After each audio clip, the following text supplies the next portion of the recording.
जानकारी देंगे। और इस विषय से जुड़ा अगर आपको कोई भी सवाल है या कोई और सवाल है जो आपको परेशान कर रहा है तो आप हमें कॉल कर सकते हैं। कॉलिंग डिटेल्स लगातार आपकी टेलीविजन स्क्रीन पर फ्लैश हो रही हैं और आपके सभी सवालों का जवाब देंगी हमारे स्टूडियो में मौजूद ज्योतिषाचार्य दीपिका विजय जी।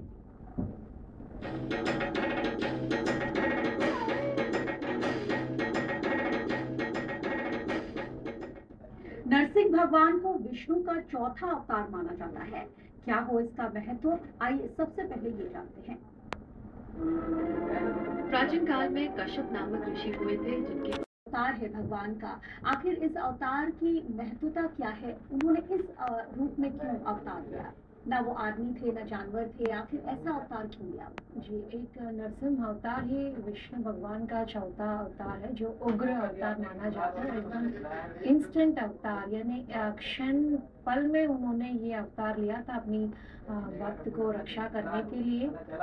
ब्रह्मा जी द्वारा हिरण्यकश्यप को एक घोर तपस्या के बाद एक वरदान उन्होंने मांगा था कि मुझे कोई नहीं मार सकते हैं इस सृष्टि में, ना कोई आदमी, ना कोई जानवर, ना कोई जीव, ना कोई जंतु, ना दिन में ना रात में, ना कोई अस्त्र से, शस्त्र से, बाण से, ना कोई तलवार से। इसलिए नरसिम्हा भगवान को अपनी भक्त प्रहलाद की रक्षा करने के लिए उनको स्तन से प्रकट होना पड़ा। इनका वध इन्होंने सायंकाल में किया, प्रदोष काल में। न दिन था न रात था और न तलवार से मारने की उनको वरदान भी था, इसलिए उन्होंने अपने नाखूनों से उन्होंने हिरण्यकश्यप का वध किया था। और घर के बाहर भी नहीं था, घर के अंदर भी नहीं था, वो सभा के आंगन प्रवेश द्वार में उन्होंने उनका वध किया था। इसलिए आधा नर और आधा सिंह का रूप लेना पड़ा, जो कि नरसिंह भगवान है और नरसिंह अवतार है। बिल्कुल। और हम अक्सर देखते हैं नरसिंह भगवान जो हैं वो काफी उग्र हैं, उग्र स्वभाव उनका नजर आता है, काफी गुस्से में रहते हैं, नाखूनों से उन्होंने वध किया है, ये उनकी उग्रता को दर्शाता है। क्या इस अवतार को भगवान के हमें पूजना चाहिए? उग्र अवतार का चित्र या उग्र अवतार नरसिम्हा को पूजा नहीं करनी चाहिए। साथ साथ लक्ष्मी के साथ, जिसे लक्ष्मी नरसिम्हा कहा जाता है, इसलिए लक्ष्मी नरसिम्हा की आराधना करनी चाहिए। भगवान जब भी अवतार लेते हैं राक्षसों को वध करने के लिए तो तब माता नहीं होती है, लेकिन जब लक्ष्मी माता आ जाती है तो भगवान का सौम्य रूप हो जाता है। इसलिए लक्ष्मी माता के साथ यानी लक्ष्मी नरसिम्हा स्वामी को पूजना चाहिए। चलिए, तो अगर आप नरसिंह जी की आराधना करना चाहते हैं तो आपको माँ लक्ष्मी की आराधना के साथ साथ उनकी आराधना करनी, जिसको लक्ष्मी नरसिम्हा कहा जाता है। जी, उनको लक्ष्मी नरसिम्हा कहते हैं। तब आप उनका उनकी पूजा कर सकते हैं। और पूजा की अगर विधि कहें या इनको कहा जाए कि किस चीज़ के देव हैं, किस चीज़ के लिए इनको हम पूजा करें, शक्ति के दायक है। जैसे अगर हम माँ दुर्गा की बात करें तो वो शक्तिदायक होती हैं, शक्ति का रूप है। उसी तरह से हर भगवान की अलग अलग अपनी महत्वता होती है। तो नरसिंह भगवान को किस चीज़ से हम सिम्बलाइज करें? बहुत अच्छा सवाल पूछा आपने अस्मिता। ये है कि यहाँ पर भूत प्रेत बाधा, जो पिशाच बाधा होती है, वो सबको दूर करने के लिए यहाँ पर इनकी आराधना करनी चाहिए भगवान नरसिम्हा की। और जिनके ऊपर शनि के दोष भी चलते हैं, जो ग्रह पीड़ा के दोष भी होते हैं, उनके लिए भी अगर नरसिम्हा भगवान की उपासना करने से हर प्रकार के दोष दूर हो जाते हैं। और मंगल ऋणमोचन स्तोत्र की तरह जो ऋण बाधा से, कारागारवास से, कोर्ट केसेस से जो प्रॉब्लम में रहते हैं, उनके लिए भी नरसिम्हा ऋण स्तोत्रम भी अद्भुत स्तोत्र है। इनका पाठ करने से ये सब दूर हो जाते हैं। चलिए, तो हम लगातार बात कर रहे हैं नरसिंह भगवान की। नरसिंह जयंती है आज और हम उसी पर चर्चा कर रहे हैं। वक्त एक छोटे से ब्रेक का है, लेकिन आपको इस बीच अगर कोई भी सवाल सता रहा है जिसका जवाब आप जानना चाहते हैं तो किशोर जी आप अपना सवाल कर सकते हैं। किशोर जी, अब तक मेरी आवाज पहुंच रही है? हाँ जी, नमस्कार मैम। नमस्कार। मैंने डॉक्टर साहब से पहले बात की थी, उन्हीं से संबंधित मेरे को सवाल आपसे पूछना है मैम। पूछिए, अपना बताइए। मैंने उनसे अपने मकान के बारे में पूछा था। उन्होंने मुझे 3 महीने का टाइम पीरियड दिया था, बाकी इस दरमियान इस प्रकार की कोई बात संभव नहीं हो पाई है। तो थोड़ा सा आप बताइए कि मेरा कब तक जोग बैठेगा एक पक्का नया मकान को मेरे को। बताइए आपकी जन्म डिटेल्स। मेरे डेट ऑफ बर्थ है 23 जनवरी 1967। हाँ जी, टाइम बताइए। Time 12:35 PM।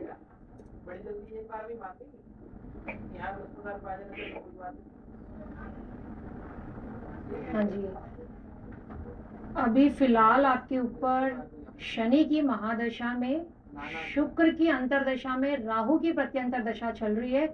ये 14 मार्च 2012 तक है। उसके बाद शनि में, शुक्र में, गुरु के बाद जब शनि में, शुक्र में फिर दोबारा शनि की अंतर्दशा आएगा, यानी 2013 फरवरी में ही आप मकान बन पाएंगे। अभी पीछे से आपको काफी अड़चने आ रही होंगी क्योंकि प्रत्यंतर में राहु चल रहा था, लेकिन शनि प्रॉपर्टी का कारक है और शुक्र भी सुख साधन का कारक है। दोनों की महादशा और अंतर्दशा चल रही है। निश्चित ही आप मकान बना पाएंगे। आपका पूरा मकान बनने का योग 2013 फरवरी तक बनता है। सितंबर से योग शुरू हो जाते हैं क्योंकि गुरु भी आपका सुख साधन स्थान में स्थित है। तो सितंबर टू फरवरी 100% आपका योग बन रहा है। यहाँ पर आप शुक्र का रतन यानी धनेश का रतन और आपका कर्मेश का रतन ओपल नग धारण कीजिए शुक्रवार तक। चलिए किशोर जी, हम उम्मीद करते हैं आपको आपके सवालों के जवाब मिल गए होंगे। तो हम आज चर्चा कर रहे हैं नरसिंह भगवान की, नरसिंह जयंती की, और उसके पीछे जो कहानी है हम उसकी भी चर्चा कर रहे हैं। आखिर एक राक्षस कुल में इतना भक्त प्रहलाद कैसे जन्म ले लेता है, और जिसमें सिर्फ भगवान की ही आराधना बसी रहती है, भगवान पे अटूट विश्वास होता है, इतनी सब नेगेटिविटी के बावजूद।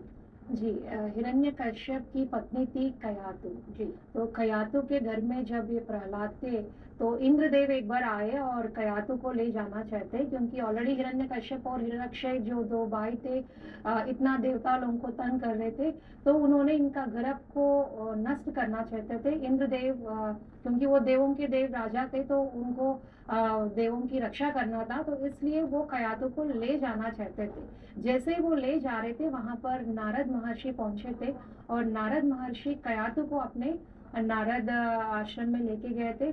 तो वहां पर नारद, तो हम सबको पता है कि नारायण के भक्त है, तो जब वो गर्भवास में ही प्रहलाद नारायण का स्मरण करते थे, नारायण की कथाएं सुनते थे। जो 6 महीने वो आश्रम में रहे थे, तो ये सब सुन के उनको नारायण पे दृढ़ भक्ति बढ़ गया था। इसलिए अभी भी साइंटिफिकली प्रेग्नेंट वुमन को बहुत अच्छा पॉजिटिव एनवायरनमेंट में रहना चाहिए, भगवान का स्मरण करना चाहिए। तो यही वजह था कि प्रहलाद एक राक्षस कुल में पैदा होके भी इतने नारायण के भक्त थे। बिल्कुल। और चलिए हम कॉलर्स का भी रुख कर लेते हैं, उसके बाद हम वापस चर्चा पर आगे लौटेंगे। भरतपुर से हमें चंचल कॉल कर रहे हैं। चंचल जी, आप सवाल कर सकते हैं अपना। Hello ma'am. जी बताएं चंचल जी। मैम, इस टाइम बहुत परेशानी में चल रहे हैं मेरे हस्बैंड की और मेरे ससुर के ऊपर एक केस चल रहा है। बताइए डिटेल्स। हमारा स्कूटर चोरी हुआ था। ठीक है, आपका जन्म तारीख वगैरह बताइए आपके हस्बैंड का। मेरे हस्बैंड का जन्म है 12 जून 1976। समय है दोपहर में 1:15। 1:15 दोपहर के। हाँ जी जी चंचल, अब आप सवाल कर सकती हैं। मेरे ससुर और हस्बैंड दोनों के ऊपर झूठा केस लगा दिया है किसी ने मर्डर का, और स्कूटर चोरी हुआ था हमारा केवल।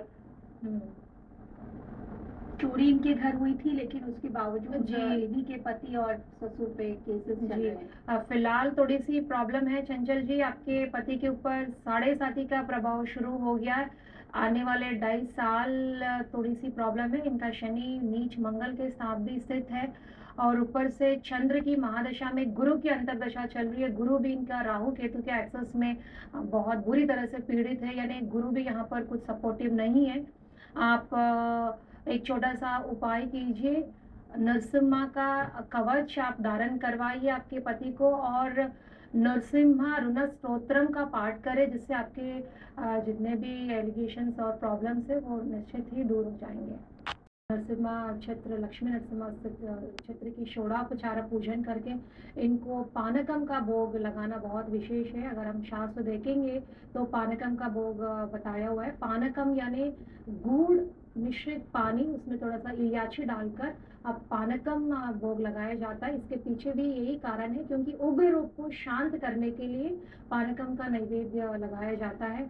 आप हमारा देश में आंध्र प्रदेश के राज्य में और कर्नाटक के राज्य में आप नरसिम्हा स्वामी के मंदिर देख सकते हैं। वहाँ पर विशेष एक मंदिर है जिसे कहते हैं पानकाला नरसिम्हा स्वामी, यानी पानकम उनको शांत करने के लिए लगाया जाता है। और व्रत में भी हम जैसे एकादशी का व्रत करते हैं उसी तरह से व्रत करना चाहिए, यानी एक समय फलाहार लेके उनकी पूजा करनी चाहिए।